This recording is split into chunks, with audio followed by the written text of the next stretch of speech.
How's it going, guys? Back at you, another walk around video. This one we have a Sportsman 570. I'm not gonna waste any time, we're gonna jump right into this one. I'll catch you afterwards. Alright, so what we have here is, this one is a 2024 Sportsman 570 Trail. I will go over the differences on the 25. There is a couple differences on the 25s from the 24s. Real quick off the bat, this one does have a different set of wheels and tires on it. We have a set of 28-inch Motohavok's on MSA wheels. Normally they could come with a 26-inch, really nice all-terrain tire on them, and I'll post a picture of what those look like somewhere in here right now. These are also going to come with a 2,500-pound winch, front bumper, and these upper rank extensions. Now, one thing that will be different for the 2025s, for the 2024s, from what I can tell in pictures and going through everything, I haven't seen a 25 Trail yet here, is I believe they went to a different LED headlight now. Kind of unfortunate. I really like these headlights. I think they look really sharp. So if you can get yourself a 24 or want to come get this one, come pick this one up. Another thing that's really nice on the Sportsman's 570 Trails is you're going to get arched lower A-arms, so you're going to get a wider stance, and then you actually get the dual A-arms too. On anything lower than the Trail, you're going to get just the lower control arm with the McPherson style strut. The downside to that is you don't have as much room here, so if you're doing aftermarket wheels and tires, you got to be cautious of catching this here.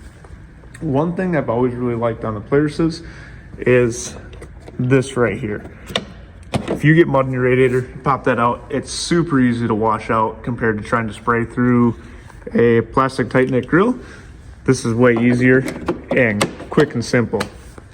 Moving around to the side here, you do have a front storage on these, and this will be the same on the 25s as well.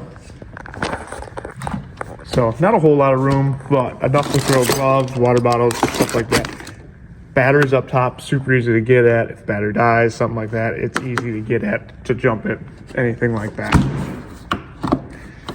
Coming around to the back, they do run a little bit smaller rear receiver on them.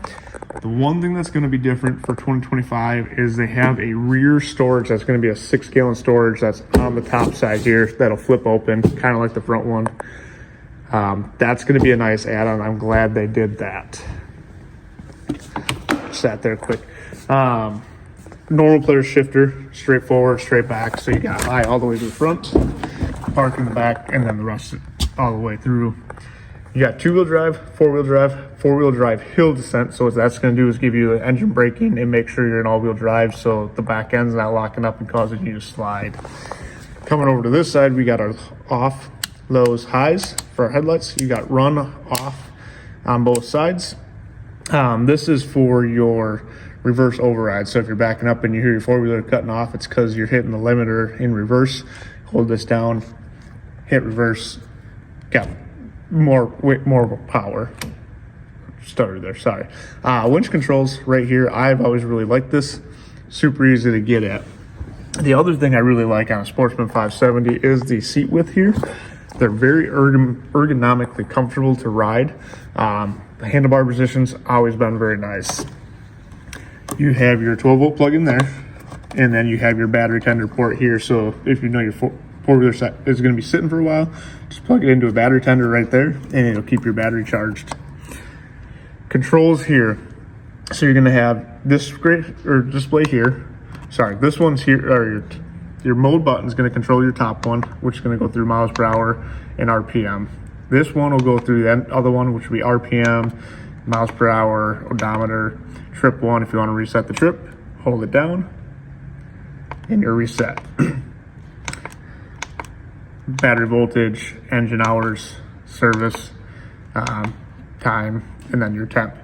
The other cool thing that not a lot of people know about, so if we hold this button down here, I'm trying to get it so we don't have too bad over there, we'll go into an option screen. So you'll have your limit. You can change your clock settings, your colors on the display, service hours. Now you'll see X and you'll be like, okay, I'm done. Well, if you keep going, you go to EPS medium. So what that is your power steering settings actually. So if we hit that, now we can control it between high, low, and medium. And that's just how much assistance you have on the power steering settings there. like I said, not a lot of people know that you can go in and change those. That's why I'm showing you it, and I don't think a lot of people do realize you can do that. All right, that's going to wrap up this walk around video. Let me know what you think of the 2024, and let me know what you think of the changes for 2025, if you think those are good changes or bad changes. Let me know what you guys want to see next week for the walk around video. I have been putting it up in a poll. I like doing that now because then I kind of get an idea of what you guys want to see. Like I said, this one does have some different wheels and tires on it. If you guys want to pick this one up, give me a shout here at Performance East. I'd be more than happy to help you guys out in finding a unit. Even if you guys want to find Can-Am players, you name it, give me a shout at Performance East. Have a great day.